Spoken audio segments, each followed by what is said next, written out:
Abaya Hawa, Ishaya Hawasay, ang may likha ng ating buhay. Abaya Hawa.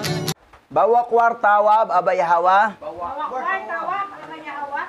Kal halal hawad, abaya hawa alhayam. Al halal hawad, abaya hawa alayam. Bahasa masyayak yahawa syay. Bahasa masyayak yawa syay. Bahasam raw kakadas. Bahasa raw kakadas. Kwam yasyarala elda oper Maharlika, Philippines. Wala syarala elda over Maharlika, Philippines. Tawada abaya hawa. Tawada, abaya hawa. Yaman. Happy weekly Sabbath sa lahat ng mga remnant Hebrew Israelite nga nagkalat sa apat na sulok ng mundo.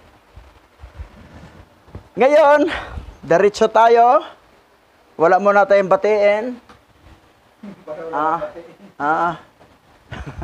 Dadami ang mga bati. So, nandito tayo sa patuloy nating pinag-aralan, talakayin ang Second Book of Enoch, chapters 43 and 46 will be our study.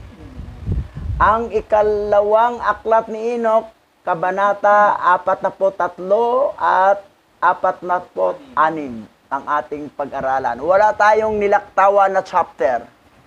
At least, pag masundan ninyo ang mga preaching na ito sa series na Book of Enoch, para na rin kayong nagbasa ng Bible na Enoch. Book of Enoch. Bible. Kasi ang Book of Enoch kasama sa Bible yan. Sa original Bible. At sinama rin sa Ethiopian Bible. Sa Bible ng Vatican, na kinanonize ng Vatican Canon Law ay wala, din nila sinama. Kasi mabibisto sila. Mabibisto yung tatay nila ang fallen angel. Eh, siyempre, dipinsahan lang tatay nila eh. That's why, encourage ang lahat ng mga tao, huwag kayo magbasa ng Book of Enoch para hindi malaman namin ang tatay ninyo na mga fallen angel, na mga satanas. Hindi lang isang satanas, maraming satanas. Pero ang pinakapinuno nila ay si Samael. Si Samael na tinawag Satanel o Satan. Sa Tagalog, Satanasil. Nilikha sa pangalawang araw ang lahat ng mga anghel, pero unang nag-isip sa kanyang sarili na pantayan niyang katastaasan, yun ang binagsak si Samael. Biro mo sa isip pa lang niya, nag-isip na siya na gusto kong pantayan ang supremo, ang kataas-taasan. Alam ni Abaya Hawa, alam niya ang mga damdamin, pag-iisip ng mga anghel, binagsak. Dami silang binagsak. Yun ang unang pagbagsak ng mga fallen angel. Pangalawa, yung hindi mag-bow down kay Adan. Adan is composed of men and women. Adan at saka si Lilith. Ay mag-bow down, bagsak. Pangalawang bagsak na mga fallen angel. Pangatlo, yung pinangunahan naman ni Samyasa. Samyasa o Simyasa. Samyasa. Kasi ang Samyasa, pero ang iba naman, Simyasa. Ang original Hebrew kasi walang sound E. Talaga lahat. Samyasa. So, pangatlong mga fallen angel pangatlong mga anghel nga naging fallen angel na binagsak. Dami nila. Etong mga anak ng fallen angel, sisikapin nila na hindi mabunyag ang kanilang mga ginawang kalokohan ng tatay nila. Kasi blood is thicker than water. Kakampihan talaga ang kadugo. Kadugo niya yon eh. Yan. Ngayon, ang mga pastor naman nga nag-encourage sa wag niyong basahin ang Book of Enoch, nagduda ako sa iyo, baka may dugo kang fallen angel. Kaduda-duda ka. Dahil bakit gusto mong ilihim ang Book of Enoch? Na mismo si Abaya Hawa, sinabi niya ipabasa nation to nation, generation to generation, and children to children. Eh ngayon, sabihin nyo, may claim din na mga Rimlan Hebrew Israelite, pero ayaw lang Book of Enoch.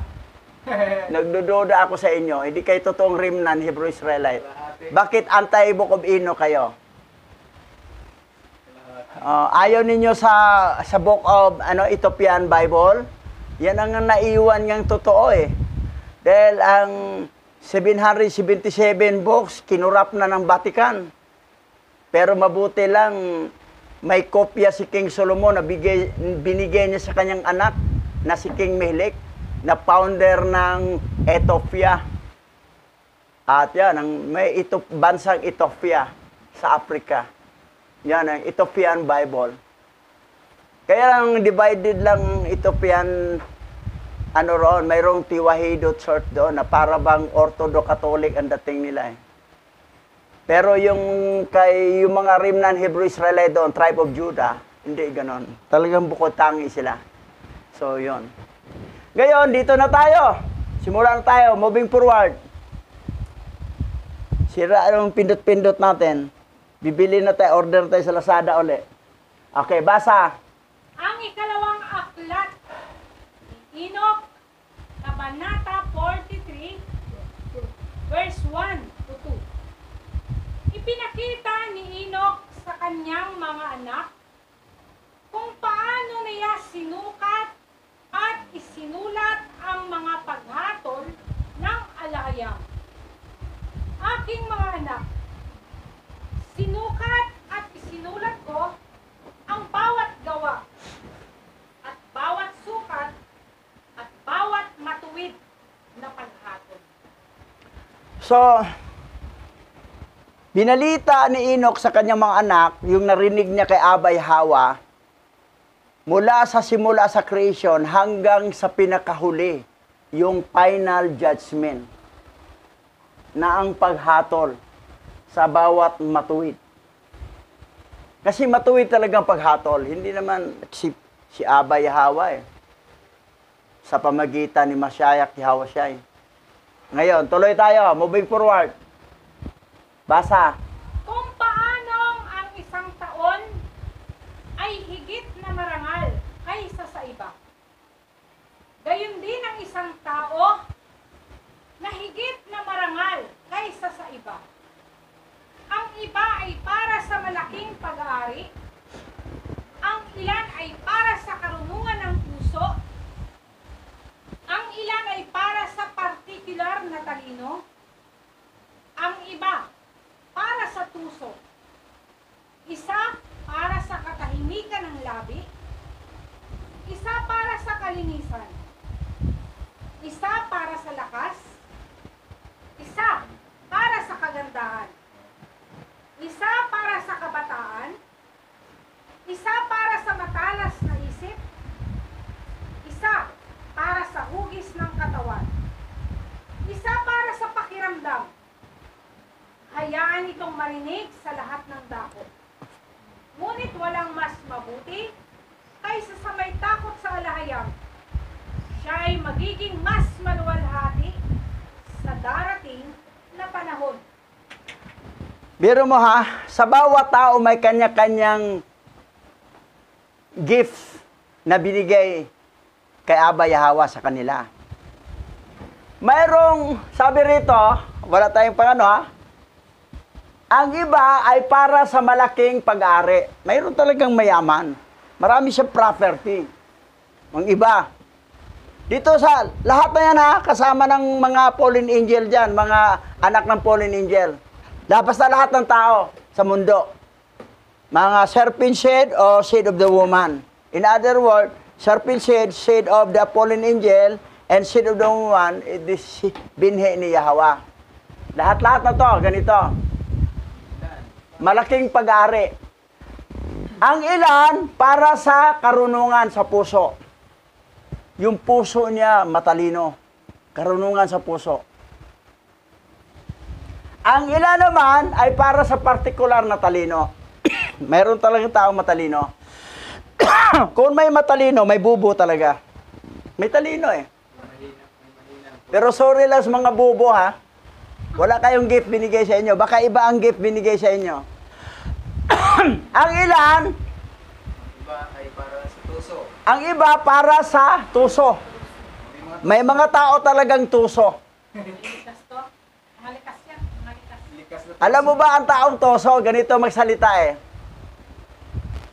Tapos na ang ating flood control. Itong milyon nga gastos natin, aba, pagdating ng sunod araw, wala, baha buong Metro Manila. Tuso ka eh, tuso. Kasi bangag ka kasi. Niling lang niya ang tao. Nasaan ang pera niyong ginasto niyo sa flood control daw? Sa flood control.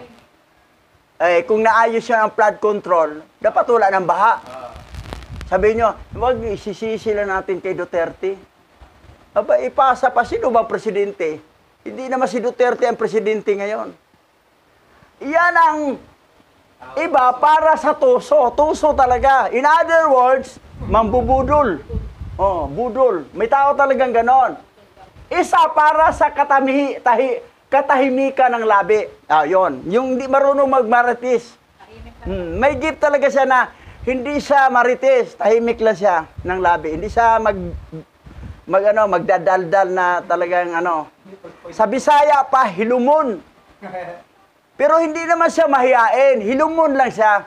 May tahimik talaga. Tahimik lang. Ang isa para sa kalinisan. May tao talagang malinis. Ayaw siya na marumi. Pati sa bahay niya, sarili, personal niya. Gusto siya malinis. Ayaw niyang marumi. May tao rin ganon. Ang isa para sa lakas. Yun. May tao talagang malakas. Katulad ng gift ni Manny Pacquiao, malakas. Nanalo. May mga taong gift talagang malakas yan. Pwede yan sa pamboxing. Yan. Isa para sa kagandahan. Mayroon talaga. Maganda talaga siya. Kung halimbawa, medyo bubo ka, pero nakakabawi, maganda ka naman. Yung apo ko nga, gwapong-gwapo ang apo ko. Pero mahinang utak. May apo kong gwapo eh. Sa lahat ng apo ko, siya ang pinakagwapo. Pero ang utak niya mahina. Kasi ang gift niya, para sa kagandahan, Isa para sa kagandahan, maganda. Isa para sa kabataan. Mayroon talagang hindi tumanda. Kabataan. Baby face.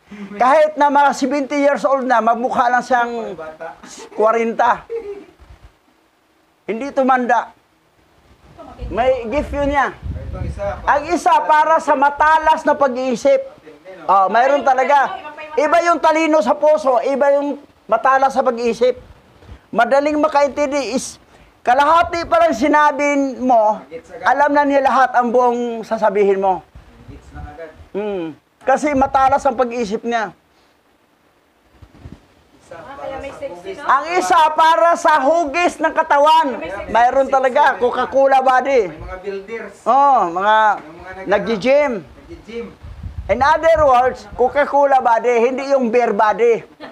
Kasi pag beer body yon, wala. Opposite yun sa Coca-Cola body. Yan. Mayroon talaga hugis ng katawan. Isa para sa pakiramdam. Na madali siyang makiramdam. Tapos ang mangyari, tampururot agad kasi aray ko. Naramdaman ko. Parang nilibak nila ako, aray ko. Kasi matalas ang pakiramdam niya eh. Na hindi po nga sinabi, hindi ka pa nagsabi sa kanya. Pero naramdaman niya na ang sasabihin mo, nilalait mo siya. At nasakta na siya agad. Wala ka pang sinabi. Kasi matalas ang pakiramdam niya. Pero sabi dito, hayaan itong marinig ng sa lahat ng dako. Na para malaman sa lahat. Ngunit, walang mas mabuti kaysa may takot sa alahayam. Yan talaga. Pinakamabuti. Kahit anong makuha mo pa dyan. Kahit anong gift mayroon ka, Kahit matalino. pag wala kang takot sa alahayam, Isip. Siya ay mas mabis, mas maluwalhati sa darating na panahon. Kung wala takot kay Abay Hawa, wala. wala. Kasi ang pinakaano kasi, sabi nito, Ang pinakamabuti. ngunit walang mas mabuti. Walang mas mabuti. Ito, talo lahat yan. Mabuti kaysa may takot sa alahayam. Importante talaga may takot. Kasi kapag may takot tayo kay Hawa o alahayam, ay hindi ka gumawa ng kasalanan. Kasi natatakot ka sa kanya, baka mapalo ka. Pero mayroon silang gift dito, pero madalas ka, wala kang takot kay alahayam, puro ka lang labag sa batas ni alahayam, ayan, wala. Siya ay magiging mas maluwalhati sa darating na panahon. Sino yung mas maluwalhati sa darating na panahon? Yung may takot kay alahayam. Eto lahat ng gift na yan, walang kwenta yan. Walang kwenta yan. Ay importante yung may takot kay alahayam kasi siya ang maluwalhati sa darating na panahon. Kita mo? Moving forward. Basa. Ang ikalawang aklat ni Enoch, Kabanata 44, verse 1 to 3. Inutusan ni Enoch ang kanyang mga anak na huwag nilang lalapastanganin ang mukha ng tao, maganda man o pangit. Ang Yahweh, sa pamagitan ng kanyang mga kamay, ay nilikha ang tao. Anyo ng kanyang sariling mukha. Ginawa siya ni Yahweh na maganda at ginawa siya na pangit. Sino mang lumapastangan sa mukha ng pangit na tao, ang kinasusuklaman niya ay ang mukha ni Yahweh. At hinahamak niya ang mukha ni Yahweh na naglalabas siya ng malaking galit ni Yahweh at puputulin siya. Siya na dumura sa mukha ng tao na may kapintasan ay haharap siya sa dakilang paghatol ni Yahweh. Yan. Matindi Naku po. Kahit serpent seed pa siya o sino naman, basta tao Tao naman yung mga serpent seed eh. Huwag tayong maglapastangan sa mukha niya. Kasi madalas ang tao hindi niya lapastanganan ang maganda. Karamihan pa naman sa mga serpent seed magaganda talaga. Hindi mo talaga malapastangan sila eh. Kasi magaganda naman sila, mataos yung ilong, maputi. Ang madalas lapastanganin yung mga seed of the woman, yung binhi ni Hawa. Kasi sinabi naman niya doon na nilikha niya ang tao ayon sa kanyang larawan, maganda man ito pangit. Si Hawa talaga maganda, pogi. Kaya lang nung katawang tao siya, pangit siya, kamukha siya ni Roger Manatad. Yan. Ngayon, hindi natin pwede lapastanganin o duduraan, lalo na duduraan mong mukha niya. Sabi rito, haharap siya sa dakilang paghatol ni Yahweh. Pagdating ng judgment day, hahatulan tayo kung mayroon tayong nilapastangan, sinisira, at nilalait, binubole ang tao na lalo na, pandak ka naman, ano ka ba, unano ka naman? Pangit naman ang mukha mo. Yan. Yung binitawan mo, hindi maganda yan. Hahatulan tayo pagdating sa paghatol sa huling araw. Di tayo pwede magsabi pag makita ka ng pangit, yan mo, purihin si Abba Yahweh. Yung nilikha niya. Yan. Huwag mo sa pangit mo naman. O ikaw, panda ka, unano. Madalas pa ng kapatid dito, maglapas tayo ng kapatid dito. Sabi niya, unano! Yung asawa niya, tawag pa nag-unano eh. Pandak! So, harap yan siya sa paghatol. So, hindi talaga pwede. Ngayon, moving forward. Basa, Santiago tayo. Santiago chapter 3, verse 8 to 10. Ngunit wala pang nakakapagpaamo sa dila. Ito ay kasamaang hindi mapigil at puno ng kamandag na nakamamatay. Ito ang ginagamit natin sa pagpupuri sa ating Ama na si Yahweh. At ito rin ang ginagamit natin sa paglait sa taong nilalang na kalarawan ni Yahweh. isang bibig nang gagaling ang pagpupurit panlalait. Hindi ito dapat mangyari, mga kapatid. Si Santiago Apostol Santiago nagsabi. Mukhang nagbasa siya sa Book of Enoch sa Second Book of Enoch. 44. Oh. Nagbasa yan. Itong dila natin, itong labi natin, Ikaw talaga mapigil. mahirap pigilin. Pero kung maaari, sanayin, pilitin talagang pigilin. Yung dila natin. Biro mo Ngunit walang makapagpapaamo sa dila. Wala talaga daw makapagpa. Ito ay kasamaang hindi mapigil. At puno ng kamandag na nakakamatay. Hindi rin pala, Nakamamatay, hindi rin tayo pala pwede magsabi ng bubo sa tao. Oh. Para nilahit natin. Oo. Oh. Hindi rin pwede. Oh. Adoy. Oo. Biro mo, sanayin sabi niya, ito ang ginagamit natin sa pagpupuri ng ating Ama na si Yahweh. At ito rin ang ginagamit natin sa paglait sa taong ninalang na kalarawan ni Yahweh. Hindi tayo pwede magsabing bubo. Mahina lang. Sabing bubo. Sabihan na natin, mahina lang. Mahina. Mahina lang talaga umintindi. Kasi kandidato siya doon sa isa. Oo. May mahinang umintindi doon Ang mangyari, wala na lang sabihin. Kahit sabihin na, huwag na sabihin, bubo ka pala. Kahit mahina. Di pala maganda yon. Kasi para nila. At least, naturuan tayo na matigil. Kausap mo. Kaya ito, sinabi niya kaya. Magsisi tayo. Kasi nilalait mo yun. Kapagsanan, mga payato. Oo. Mga mataba, mga ano. Oo. Masabi, oy, tabatsoy. Mali yun. Masabi, tabatsoy. Bubo. Nilalait mo yan. Ulo. Itong bibig natin, kal, halal, hawad, abay, hawa. Pero itong bibig natin, dila natin, ginagamit rin natin sa paglait. O yun. Paglait. Malitin. Hindi ito dapat mangyayari, mga kapatid. Tahimik na lang talaga pala. Tahimik na lang talaga. Pwede naman sabihin sa mataba, ay, ang lusog mo. Ang iba naman, sabi niya, wow, siksik. Kasi isa na, wow, siksi. Siksi, Coca-Cola body. Pero kung tabatsoy, wow, siksik. Siksik. Ibig sabihin, May halong ano yun, may may kasamang panglalait o pambubuli. Pero mo, Santiago chapter 3 yan, 8 to 10. Kapareho doon sa binanggit ng Second Book of Enoch na hindi talaga dapat pwede natin anuhin yung tao, laitin. Kasi pag nilait natin, parang si Abba Yahweh nang nilait natin.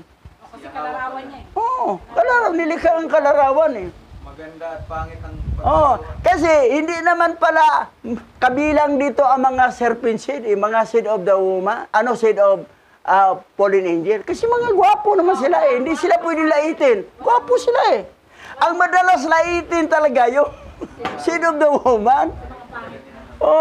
Kasi ang balat nila galing kakulay sa alabok.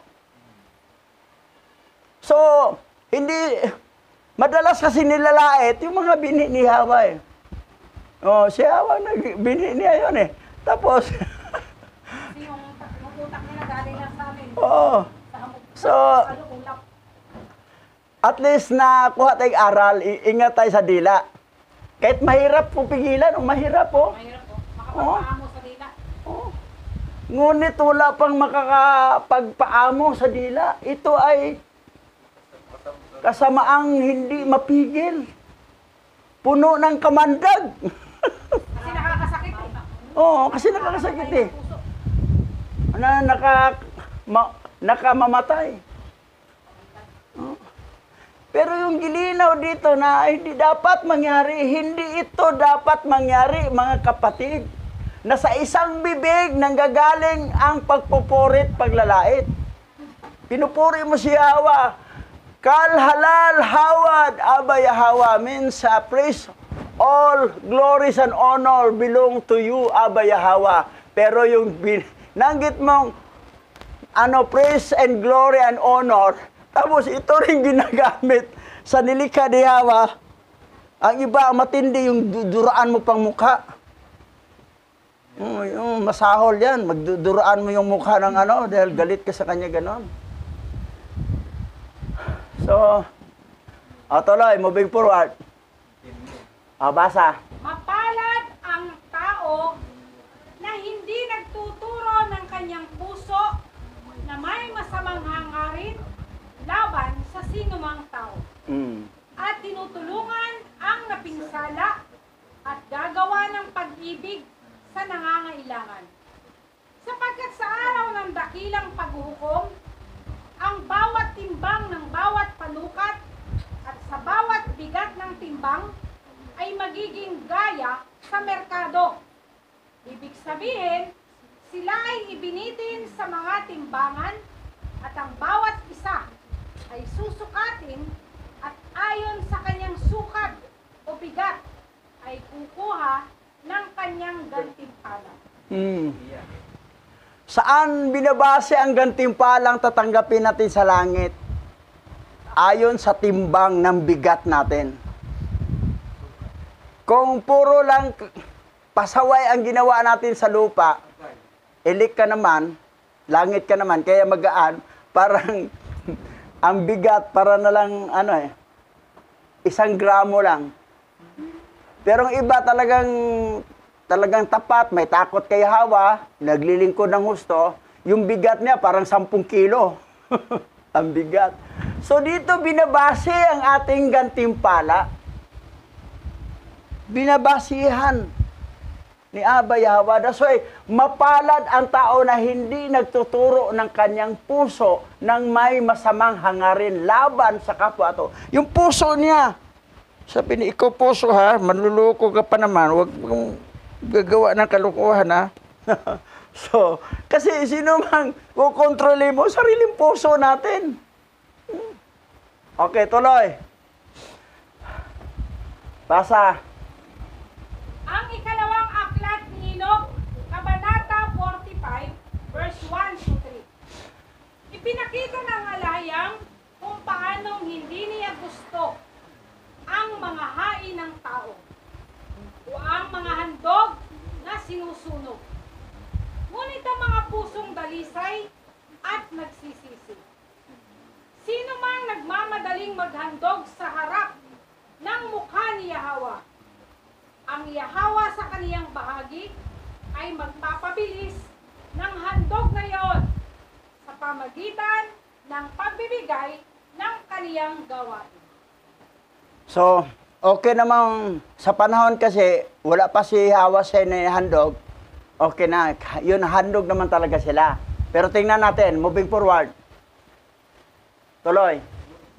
Ngunit ang sino mang nagpapalaki ng kanyang lampara sa harapan ni Yahweh at hindi masunurin, ay hindi daragdagan ni Yahweh ang kanyang kayamanan sa kaharian ng bagong langit at bagong lupa.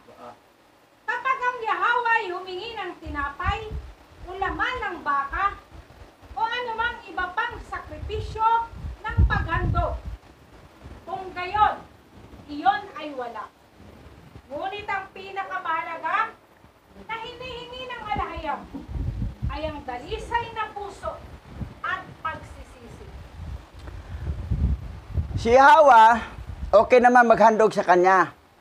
Before yon yung hindi pa nahandog si Yahweh siya, na si Yahweh nagkatawang tao si Yahweh siya. Pero yung panahon na yon, kung wala ka namang para ihandog, kasi medyo gipit ka sa, wala kang ihandog na hayop, o wala talaga, okay naman eh. Ngunit, ang pinakamahalaga na hiningi ng alahayam ay ang dalisay na puso at pagsisisi. Wala ka mahandog, pero may dalisay ka na puso, na kaya ang puso mo laging dalisay. Natutuo ka. Tapos, pag medyo nagkakamali, magsisi ka agad. Medyo nagkakamali. Kasi tayo nagkakasala, pero hindi mamumuhay sa kasalanan. Kasi kung mamumuhay ka sa kasalanan, yan ang walang pagsisisi. Kasi hindi nagsisi. Hindi nag-ingat na kailangan hindi niya maulit yon dahil alam niya mali yon. Kasi ang pagsisisi kasi, turning away from sin. Repentant is turning away from sin. Ang pagsisisi ay talikuran ang kasalanan. Nakaharap ka sa kasalanan, dahil nagsisi ka, talikuran mo yan, about peace. O yon, kasalanan na doon. O wala na. Di ka nakaharap doon. Yan ang repentance. Ang gusto ni Alahayam, kasi wala tayong panghandog. Noon pa yun ha, sa Old Testament. Pero yung kay Hawashai na, nahandog na siya, wala na, no need ang handog. Di pa. Pero yung iba naghandog pa rin eh. Kulang sa aral yan. Di talaga nila naintindihan. So, sabi rito, ngunit ang pinakamahalaga na hiningi ng Alahayam, hiningi ha, na dapat ibigay, ay ang dalisay na puso. Kailangan laging dalisay ang puso natin at pagsisisi. Pansinin mo sa taas ha, ngunit ang sino mang nagpapalaki ng kanyang lampara sa harapan ni Yahweh. Ibig sabihin, nagpalaki ng ilaw. Ngunit hindi masunurin, ay hindi nagdaragdag ang kanyang kayamanan sa kaharian ng bagong langit at bagong lupa. Doon sa new heaven, new earth, mayroon tayong kayamanang tatanggapin. Mansion, kayamanan yan. Service vehicle, chariot of fire, kayamanan yan. O ano pa? Ano sa loob ng mansion? Ano nakalagay doon? Mga gagamitan mo, mga kagamitan mo. Kompleto gamit sa loob. So, ang gusto ni Abba Yahweh na yung ating dalisay na puso na parang nagpapalaki tayo sa lampara. Sabi niya, ngunit ang sino mang nagpapalaki ng kanyang lampara sa harapan ni Yahweh, pinapalaking ilaw, at hindi masunurin. Ang problema, hindi masunurin. Yan ang problema. Hindi dagdagan ang kanyang kayamanan. Wala talaga. Wala siyang yaman sa langit. Ang babagsak, bangkita or parang. Nagpapalaki siya ng lampara, poring-poring siya. Sa GC, ang galing-galing niya mag-chat doon na purihin si Abba Yahweh, pero hindi naman masunurin sa totoong buhay. Wala yan. May mga tao talagang ganon. Moving forward. Basa. Ang ikalawang aklat ni Enoch, Kabanata 46, verse 1 to 4. Kung paano ang isang tagapamahala sa lupa ay hindi tumatanggap mula sa tao ng may kasuklam-suklam at maruming mga kaloob. Kung gayon, gaano pa kaya na ang Alahayam ay hindi tumatanggap ng kasuklam-suklam na mga kaloob. Ngunit pinaalis sila ng may galit at hindi tinatanggap ang kanilang mga kaloob. Dinggin mo, bayan ko, at tanggapin mo ang mga salita ng aking mga labi. Kung ang sino man ay magdadala ng anumang kaloob sa isang tagapamahala sa lupa at di tapat at nalalaman ito ng kanyang pinuno, at ang pinuno ay magagalit sa kaniya, ay tatanggi sa kaniyang mga kaloob, at siya ay magbibigay ng kahatulan. Halimbawa, yung mga tenant, mga trabahador doon sa lupa. Tapos yung parte ng amo niya, dinaya nila. Hindi nila sabihin ang totoo, magkanong kaparte sa usapan nila. Halimbawa, 60-40. 60 siya nagtrabaho, 40 sa may-ari ng lupa. Pero ang binigay mo, nasa 20 lang. Instead na 40 sa kanya, 20 lang. Dinaya mo siya. So, ano yung mga ginagawa natin sa kapwa-tao na may pandarayang panluloko? Haharap tayo, hahatulan tayo. Magbibigay. Siya ay magbibigay ng kahatulan. That's why hindi nga tayo pwede manloko sa kapwa-tao, mandaya. We are honest and goodness. Yun ang dalisay na puso. We are honest and goodness kahit kaninong tao. Tao yan eh. Hindi nga pwedeng laitin eh. Lalo na sa ano, hindi rin natin pwedeng dayain siya. Na magpartihan kayo sa partihan na ano, hatian ninyo, tapos dayain mo siya. Wala nga talagang, hindi nga pwede tayo mandaya. Yung mga magbigay tayo ng handog na dinadaya natin. Kasama na rin dito ang tithes and offering ng dadaya na hindi magbigay ng tamang handog. Yung tithes niya. Harap tayo sa paghahatol. Okay, moving forward. Basa. Kung ang isang tao ay magpapakita ng kanyang sarili na mabuti sa iba sa pamagitan ng panlilinlang ng dila, ngunit may kasamaan sa kanyang puso. Kung gayon, hindi ba maunawa ng isa ang pagtataksil ng kanyang puso at ang kanyang sarili ay hahatulan? Yamang ang kanyang kasinungalingan ay malaman sa lahat. At kapag ang Yahawa ay nagpadala ng isang dakilang liwanag, kung magkagayoy, magkakaroon ng kahatulan para sa matuwid at sa hindi matuwid, ay walang sino man ang makakatakas. May judgment sa mga matuwid, may judgment din sa hindi matuwid. Yung hindi matuwid, lake of fire yan. Pero sa mga matuwid, langit naman, kaya lang wala kang property sa langit. Babagsak ka either parang, hindi parang Marikina ha, o bangkita, hindi rin bangkita na squatter area. Maganda naman ang bangkita sa langit. Pero bangkita ka, titira. Wala ka pang service vehicle na chariot of fire. So, yan. Lahat ay haharap tayo sa paghatol. Matuwid ka man o hindi matuwid. So, minsan kasi ang tao dito sa lupa, ang puro nasa utak niya, paano siya, sa Bisaya pa, mahamugaway ang kanyang kinabuhi, kahimtang, kasaganaan sa buhay. Panglupa lang. Hindi niya iniisip ang panglangit na property, ang panglangit na kalagayan. Pero yung mga hindi matuwid, mga anak ng fallen angel, ay impyerno talaga yan. Okay, moving forward. Dito tayo sa judgment.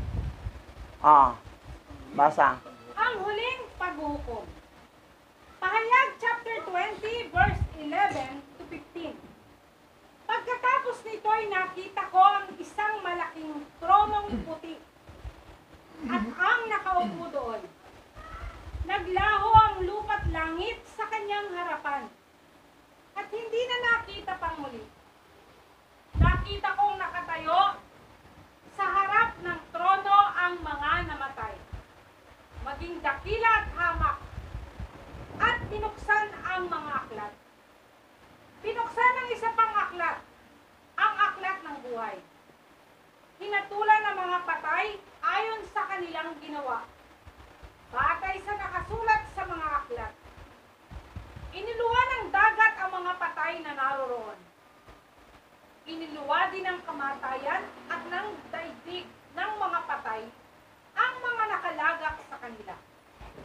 Hinatulan ng lahat ayon sa kanilang mga ginawa. Pagkatapos ay itinapon din sa lawa ng apoy ang kamatayan at ang daigdig ng mga patay. Ang lawa ng apoy ay ang pangalawang kamatayan. Itinapon sa lawa ng apoy ang sinumang hindi nakasulat ang pangalan sa aklat ng buhay. So, ang mapunta sa langit talaga, ang maligtas, yung may pangalan nga nakasulat sa aklat ng buhay, sa Book of Life. Yung mga elik yun, Hebrew at mga Hintil na iba-ibang klaseng mga bansa. Once your name written in the Book of Life, you are sure going to heaven. Ang pagkakaiba lang, yung mga reward na lang. Ngayon, matalakay natin yung reward mamaya. Pero yung mga hindi talaga nakasulat doon, yun yung mga anak ng mga fallen angel na papunta sa dagat-dagatang apoy. Gehenna ang tawag doon, lake of fire. Wala pa ang lake of fire, wala pa ang Gehenna. Ang imperno ngayon ay mula sa 5th heaven, hell yan, sa 3rd heaven, yung bandang north, ang mga taong namatay na hindi ligtas, hindi elect, nandoon, imperno yon, nasa part ng 3rd heaven, may pagitan ng bangin yon. At 2nd heaven, at saka sa ilalim ng lupa, underworld. Yang underworld, yung 2nd heaven, yung nasa 3rd heaven, bandang north, at saka 5th heaven, silang lahat ilagay doon, iluluwa sila doon sa dagat-dagatang apoy. Gehenna, lake of fire. Pagdating ng panahon na yan, ang lake of fire o dagat-dagatang apoy, wala pa. Coming soon pa yan. Yung nasa 3rd heaven, sa 2nd heaven, sa 5th heaven, at saka sa ilalim ng lupa, sila yon ang ilalagay doon sa Gehenna. Ang tawag doon ay isang imperno na dagat-dagatang apoy. Someday, mangyari yan. Ngayon, ito namang mga matitino, haharap to sa hukuman. Rewarding ito. Judgment Day for reward. Katulad ng sumasali ka sa singing contest. First, audition. Unang paghatol, audition. Pag audition mo, pumasa ka dahil hindi ka sintonado, pasok ka, kasama ka sa singing contest. Pag sintonado, di ka makasama. Yung mga napili sa audition, makasama na sa pag-awit, sa singing contest, ang hatol doon for reward, sino ang first, sino ang second, sino ang third place. Sabihin ko sa inyo ako sumali ako sa singing contest sa Mindanao.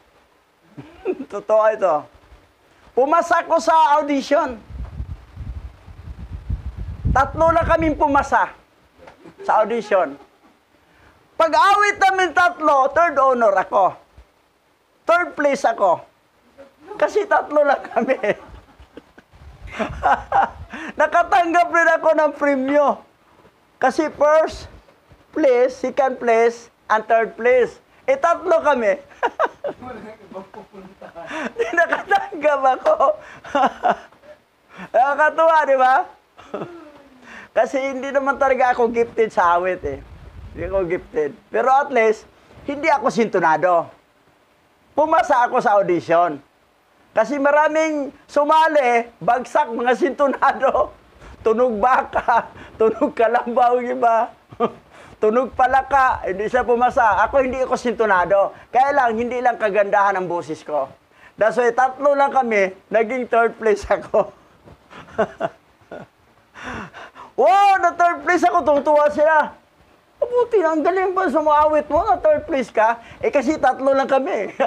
Tawa sila. Kaya pala 3 lang pala kayo. Ikaw pala ang kulilat. At least may premyo. Okay, moving forward. Tama ng patawa.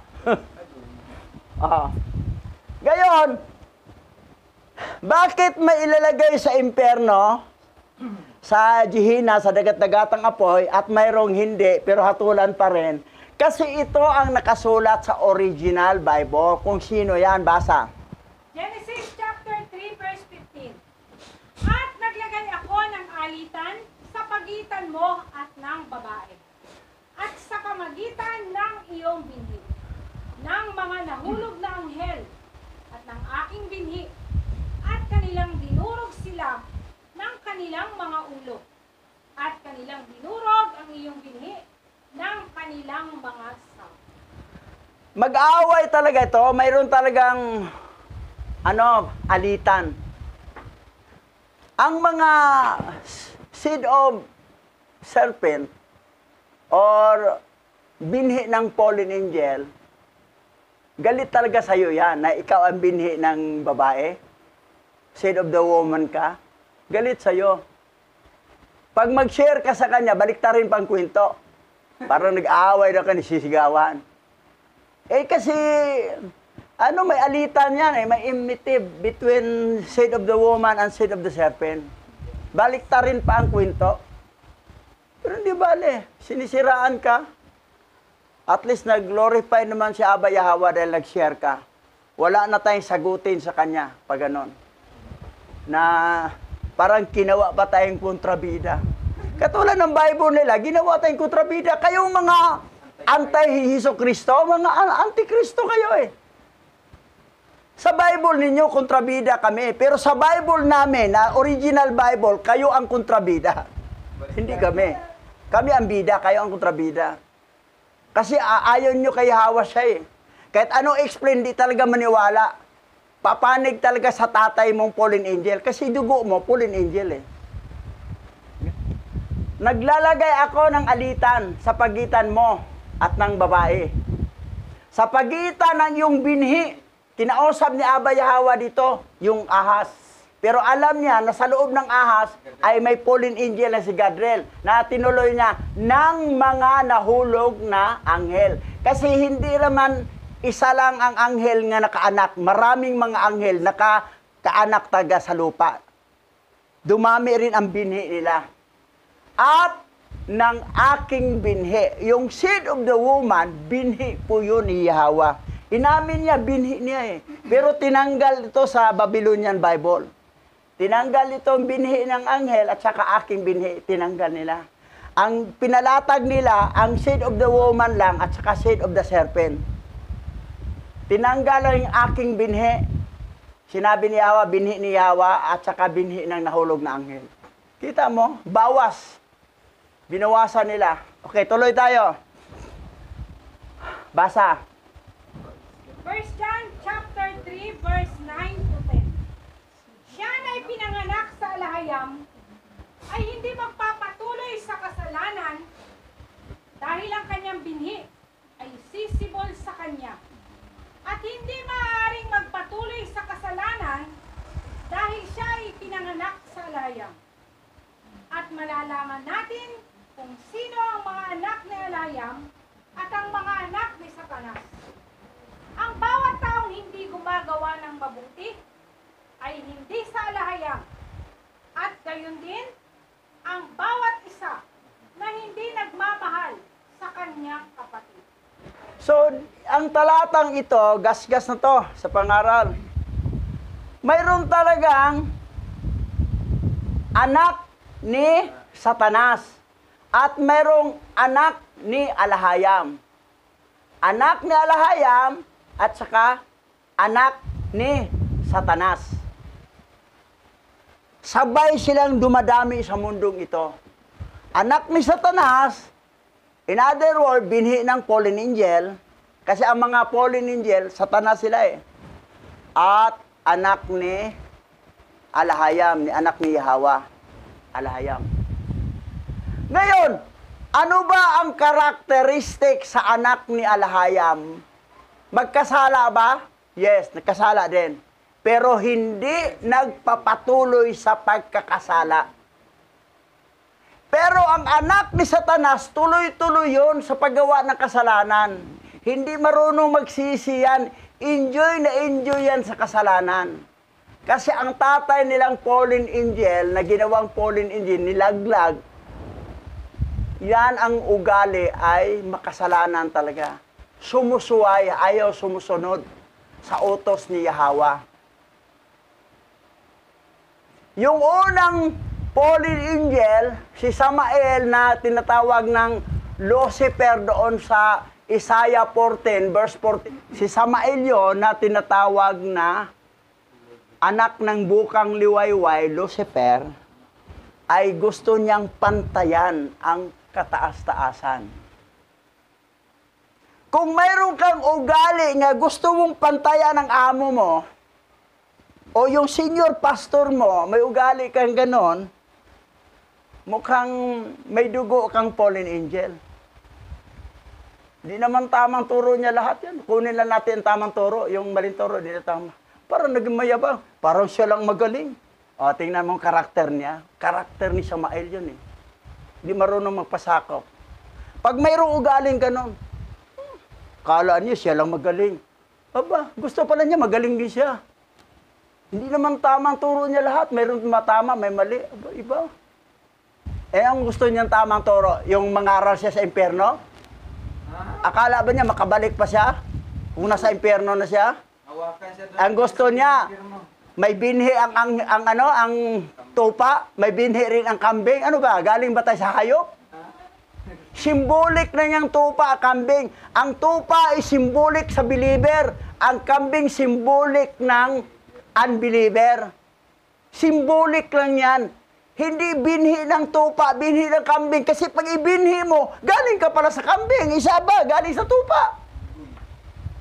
Mali. Maling terminology gamitin mong binhi. Ang nakalagay sa Bible, binhi ng babae at saka binhi ng ahas. Na ang binhi ng ahas ay binhi ng nahulog na anghel. At ang binhi ng babae ay binhi ni Yahweh. Yan ang nakasulat. Huwag mong baguhin. Ang nakapunta sa impyerno nangaral, si Yahweh siya. Huwag mong gayahin si Yahweh siya. Papantayan mo si Yahweh siya. Si Yahweh siya nangaral sa impyerno. Walang propeta nakapunta doon. Oh. Pag ikaw pupunta ka, hindi ka makabalik. Sila. Doon ka na. Yan, pag ganyang karakteristik mo, may dugo kang fallen angel. Ang pangalawa naman binagsak, ayaw mo respeto sa nilikha ni Yahweh. Mag-bow down ka kay Adan. Ayaw nila. Bakit dapat siya ang si Adan mag-bow down sa amin? Aba, yabang. Kasi, minamaliit niya si Adan. Dahil galing sa alabok, ang balat ni Adan ay itim. Dark brown. Silang anghel galing sa apoy, yung gamit, ang material na ginamit apoy, maputi, masinag, makintab. Mayabang nga eh. Ayaw sumunod. May mga anak din ng fallen angel na hindi talaga masunod sa salita ni Abba Yahweh. Sinabi ni Abba Yahweh, huwag kaligtaan ang pagdalo, pero ginawa mo, kinaligtaan mo. Pakapareho ka ng mga anghel na yan na hindi mo sunod. Mag-bow down lang kay Adan, ayaw. Pangatlo naman, yung mga babairo. Mga anghel na bawal sa kanilang mag-asawa. Wala silang gender sa langit. Kailangan may power sila. Pag bumaba sila, maalisan sila pakpak. Magkakaroon ng gender. Ang tawag doon, Gregory, ayon sa Book of Enoch. Sinamantala nilang power nila. Nag-asawa rin. Yan mga babaero. Mayroon din dito mga babaero eh. Hindi pwede. Once nagalawin mo isang babae na hindi kayo kasal, kasalanan po yan. Kailangan pakasalan mo muna siya bago mo siya galawin. Kung sabihin, ang pagsiping kasal na katuruan ng Satanas yan, turo yan ni Bilyar. Sinabi niya kay Adan ni Eva, magsiping kayo, kasal na yan. Ayaw ni Adan. Sabi pa ni Adan kasi nagtanong, how to do it? Sige, nagbigay example, ito, ganitong gawin mo. Ayaw, nagbinhi si Bilyar kay Eva sa mattress. Lumabas si Cain at saka si Luluwa. Sa Babylonian Bible, tinanggal nila kasi dipinsahan ng tatay lang fallen angel. Yan ang nangyari. So, ang anak ni Abba Yahweh ay nagkakasala pero hindi nagpapatuloy sa kasalanan. Dahil ang kanyang binhi ay sisibol sa kanya at hindi maaring magpatuloy sa kasalanan dahil siya ay ipinanganak sa alahayam. Pero ang anak ni Satanas, nagpapatuloy, walang pag-ibig sa kapwa. Yan. Yan ang palatandaan ng mga anak ng fallen angel at saka mga anak ni Abba Yahweh. Okay, moving forward. Basa. 2 Corinthians chapter 5 verse 10. Sapagkat lahat tayo ihaharap sa hukuman ni Yahweh Shai at tatanggap ng nararapat ayon sa ating mga gawang mabuti o masama nang tayo'y nabubuhay pa sa daigdig na ito. Ano ang basihan nga tayo'y makatanggap ng gantimpala? Basihan niya ay ating ginawa, either mabuti o masama man ang ginawa natin. Pag masama, gumagaan ang timbang mo. Pag gumawa ka ng kabutihan, bumibigat ang timbang mo. Tinitimbang po tayo. Parang nasa merkado tayo, binibitin sa timbangan. Yan ay hatulan. Tuloy. Basa. Sa 1 Corinthians chapter 3 verse 11 to 15. Sapagkat wala nang ibang pundasyong maaaring ilagay, maliban sa nailagay na. Walang iba, kundi si Mashiach Yahawashi. May nagtatayo na gumagamit ng ginto, pilak, o mahalagang bato. Mayroon namang gumagamit ng kahoy, damo, o dayami. Makikilala ang uri ng gawa ng bawat isa sa araw ng paghukom, sapagkat mahahayag sa pamagitan ng apoy kung anong uri ang ginawa ng bawat isa. Kung ang itinayo sa ibabaw ng pundasyon ay hindi masunog, tatanggap ng gantimpala ang nagtayo noon. Ngunit kung masunog naman, mawawalan siya ng gantimpala. Gayunman, maliligtas siya, kaya lang ay para siyang nagdaan sa apoy. Ang kita nyo, ito mga elekto lahat. Ito rewarding na to. Sa ating paglilingkod dito, naglilingkod tayo na parang ginto ang ating paglilingkod. Ito pinakamaganda, ginto ang ating paglilingkod. Ay, iba naman pilak, ang iba naman mahalagang bato. Pag mahalagang bato, hindi ordinaryong bato, mahalagang bato yan, perlas, pelak, ginto. Pero kung ang paglilingkod mo kahoy, damo, dayami, masusunog po yon. Wala siyang gantimpala. Sabi na, ngunit kung masusunog naman, mawawalan siya ng gantimpala. Gayon man, maliligtas siya. Kaya lang ay para siyang nagdaan sa apoy. Kasi tinitimbang nga ang ating mga gawa. At doon sinusunog kung masunog ba ang ating mga gawa o hindi. Kaya lang, kapag masunog, langit naman siya. Ilik siya eh. Kaya lang, saan siya? Wala siyang reward tatanggapin. Okay, next. Dito siya. Sa parang. Ito yung parang new heaven and a new earth. Ito ang mga parang. Actually, si iba, nakatira naman sila sa parang eh. Wala pa yung mansion panahon na yun eh. Ito. Next. Ito na, may mga tao na sa parang. Oh.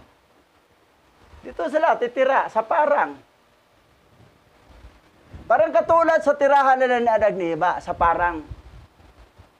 Next. Ito, sa parang. Matanaw nila ang mansion. Mansion, makita nila. Ito, sa parang sila. Okay, next. Yan ang mansion. Dito makatira yung mga makatanggap ng gantimpala. Okay, next. Ayan, mansion. Biro mo, may mansion ka, tirahan. Kaysa wala kang tirahan, sa parang ka lang nakatira. Next. Hindi lang mansion matanggap mo, may chariot pa of fire na service vehicle. may isang kabayo. Okay, next. 2 kabayo.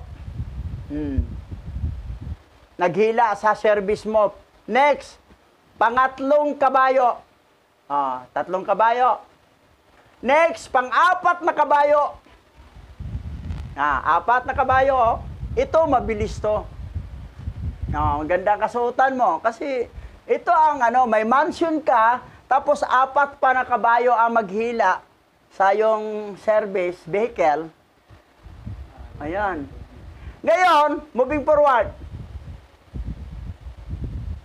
Ang iba dito na makatira dito sa bangkita na ito. Eto, mansion, maglalaway sila kasi nasa kilid lang sila ng mansion. Sa parang kasi malayo ang mansion, matanaw lang nila. Medyo maganda-ganda konti ang parang. Ang pinaka kawawa talaga, pero langit pa rin, hindi naman malungkot doon eh. Kailan dito ka lang? Bangkita. Ito. Okay, next. Basa. Santiago chapter 1, verse 12 to 15. Mapalad ang taong nananatiling tapat sa kabila ng mga pagsubok. Sapagkat matapos siyang subukin, tatanggap siya ng gantimpala ng buhay na ipinangako ni Yahweh sa mga umiibig sa Kanya. Dito kasi sa daigdig nito, marami ditong mga tukso. Pero mapalad ang taong nanatiling tapat sa kabila ng mga pagsubok. Sinubukan ka, tinukso ka. At sino ang nagtukso? Mamaya malalaman. Huwag mo sabihin na si Hawa ang nagtukso sa'yo. Hindi magawa ni Hawa yan kung siya manukso. Dito malalaman. Anong mapalad? Yung nanatiling tapat sa kabila ng pagsubok. Pagsubok sa kahirapan. Kahit ano mga pagsubok. Pagsubok, tentasyon sa laman. Tentasyon sa pera. Lahat. Pero tapat ka, hindi ka nadala sa pagliling lang, sa pagsubok. Anong kasunod? Basa. Moving forward. Huwag sabihin ni Numan na tinutukso siya ng alahayam sapagkat siya'y dumaranas ng pagsubok. Sapagkat ang alahayam ay hindi maaaring matukso at hindi rin naman niya tinutukso ang kahit sino. Natutukso ang tao kapag siya'y naaakit at nagpapatangay sa kanyang sariling nasa. Kapag ang nasa ay tumubo at nag-ugat sa kanyang puso, magbubunga ito ng pagkakasala. Kapag ang kasalanan ay lumala, ito'y hahantong sa kamatayan. Sinong sisihin? Sarili lang niya. Hindi siya Hawa ang nanubok o tinukso. Natutukso ang tao kapag siya ay naakit at napapatangay sa kanyang sariling nasa. Nasa ko yung dalagita. Nasa ko yung mga pera. Nasa ko, gusto ko talaga litson. Bawal nga yan. Gusto ko yung isdang walang kaliskis. Yung mga hipon, bawal nga yan. Natutukso ka kasi masila ka sa pagkain. Ito, pagi. Igat. Kapag ang nasa ay tumubo, tutubo pa lang nasa at nag-ugat sa kanyang puso. Wala na, mayroon ng ugat sa puso. Nagbubunga ito ng pagkakasala. Kapag ang kasalanan ay lumala, ito'y hahantong sa kamatayan. Yan.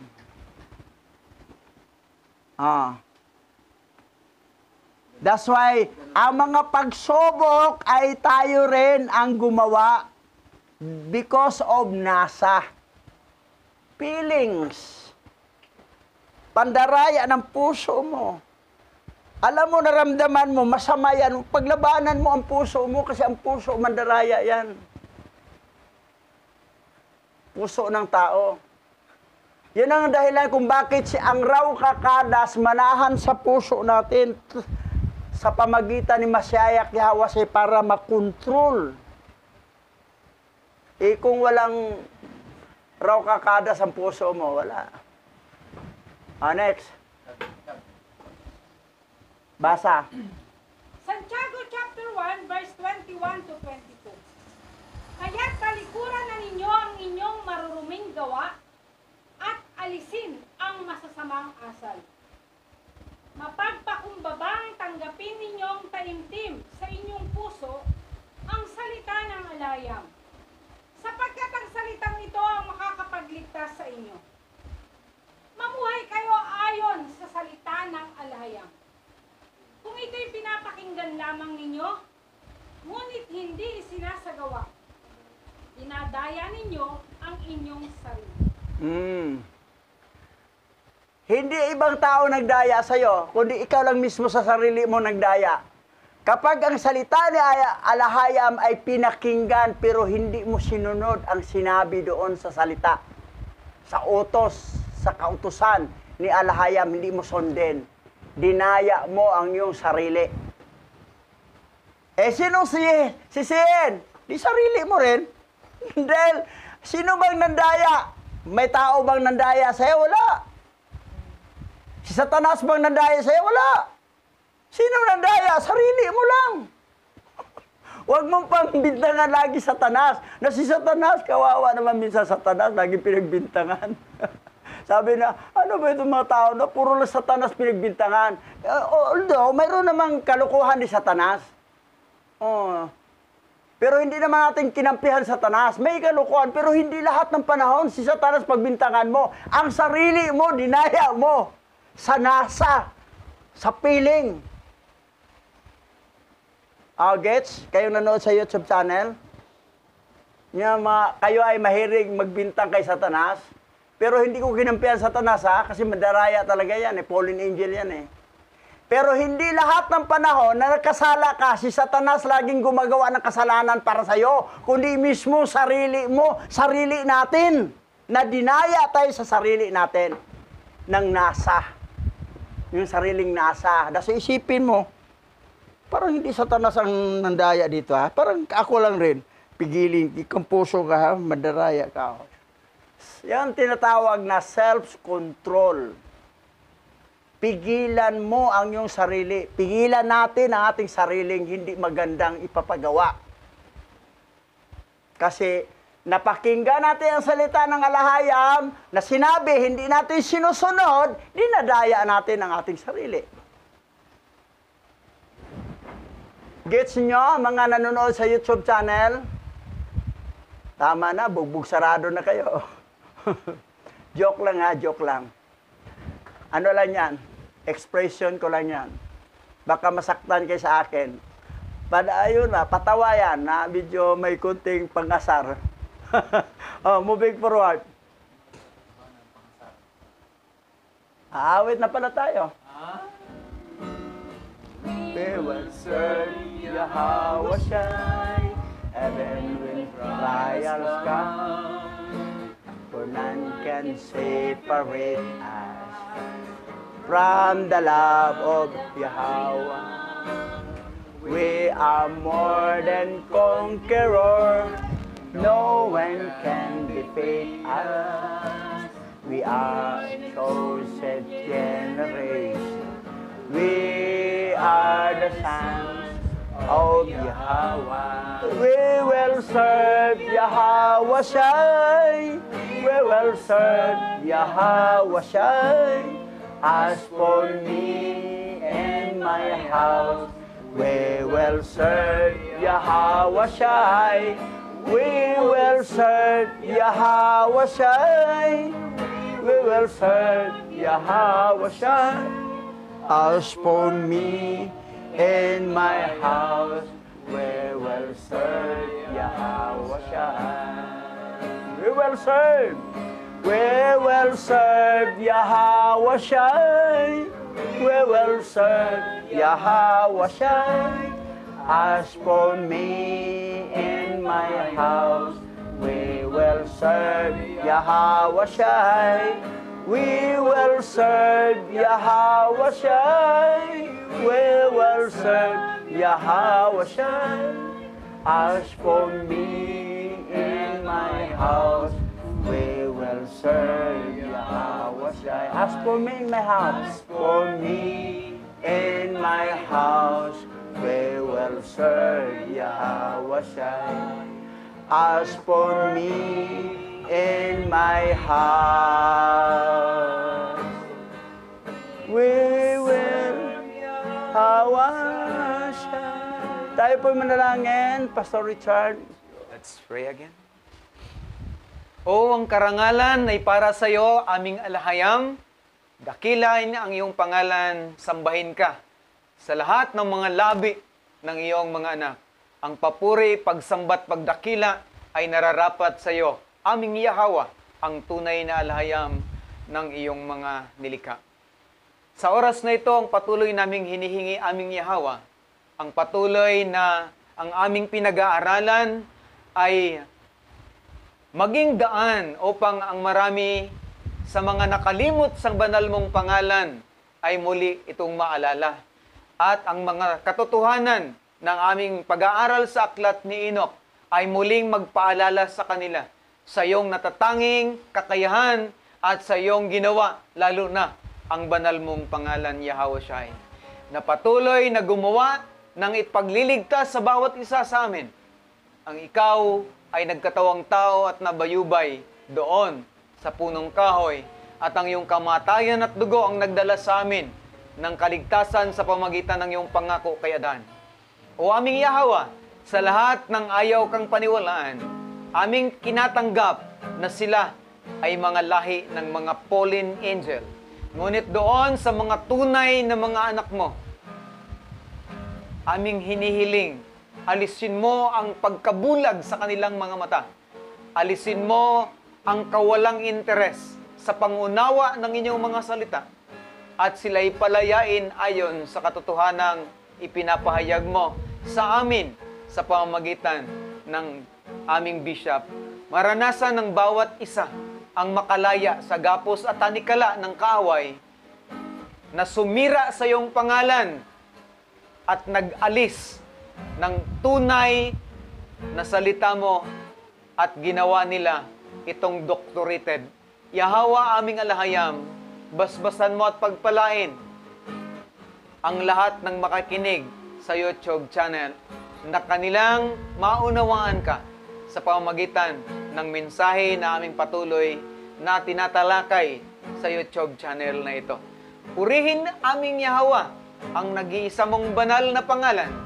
Ikaw na siyang lumikha ng langit at lupa at nagpapadalisay sa lahat ng sumusunod sa iyo. Sa iyo lamang, aming iniaalay ang aming mga buhay, papuri at pagdakila. Sambahin ka sa pangalang banal ni Mashiach Yahweh Shai. Yaman.